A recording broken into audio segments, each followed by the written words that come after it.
Now it's time for RTB 101. This is the segment where we talk about practical questions to help train you to share your faith with friends and family more effectively. And one of the most common questions that I hear, even from people who don't know anything about defending the Christian faith, is the idea that there is scientific evidence for Joshua's long day. And here to help me talk about that is astrophysicist and pastor Dr. Hugh Ross. Welcome back, Hugh. Well, thank you. So this has been a rumor that's been floating around for a very long time. Over 4 decades. Yeah. So let's talk about it because it always comes up at outreaches. Whenever I speak, I would say 7 out of 10 times when I do a Q&A, some version of this comes up.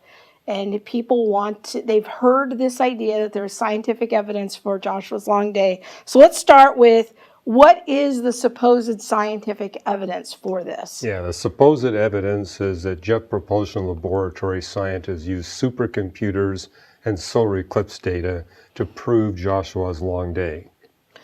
So there's some computer calculation that there's a missing day? I mean, that's the idea, and okay. Some of them embellish it by saying they've also been able to prove the 40-minute gap in Hezekiah's sundial phenomena. Okay. So that's the story. And the reason why this rumor isn't going away is that technically this could be done.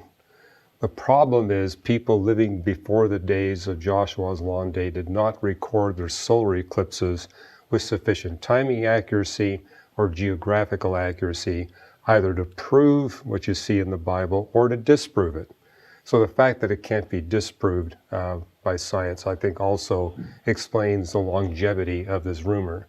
But I've been told by people at the top of the Jet Propulsion Laboratory, there is no truth to this rumor whatsoever. Okay. So you said earlier, this is a rumor that's been around at least 40 years that you've been dealing with it.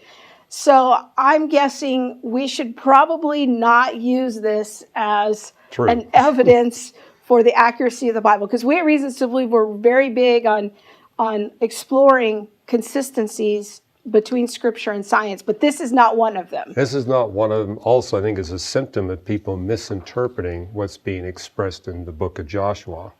And people read the English translations and think that it's actually saying something about the positions of the sun, moon, and stars. Actually, in the original Hebrew, it's talking about God providing an extended period of darkness or an extended period of light to a small valley, the valley of Ajalon, where a battle took place. And there's a number of ways that could be fulfilled without invoking these ideas that people are speculating about. So in the book of Joshua, it says that the sun stood still, but we know, like skeptics, I can imagine, would say, well, the sun doesn't move. So is that a contradiction? How do we think about that? Well, that's an English translation, an unfortunate English translation, because what the original is talking about is there being an extended period of sunlight, or as several Hebrew scholars have pointed out to me, it could easily just as be the opposite, an extended period of darkness where the sunlight is not allowed to come in to that area. In fact, most tell me that that's the more likely translation, is that it's an extended period of darkness, not an extended period of light. And having grown up in coastal British Columbia, I can remember storm events where in the middle of the day it was as dark as it was at night because of how intense the storm was. That would be extremely unusual for the Valley of Ajalon, being in the middle of the Negev desert. So it's nonetheless miraculous. I mean, for that kind of an event to happen at that location is an outstanding miracle.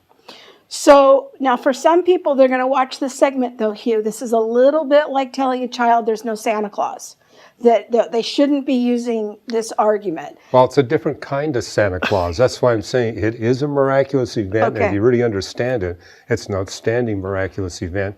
And if people want more on this, we actually have done a DVD where we explore this at much depth. So people can get that at our store at reasons.org.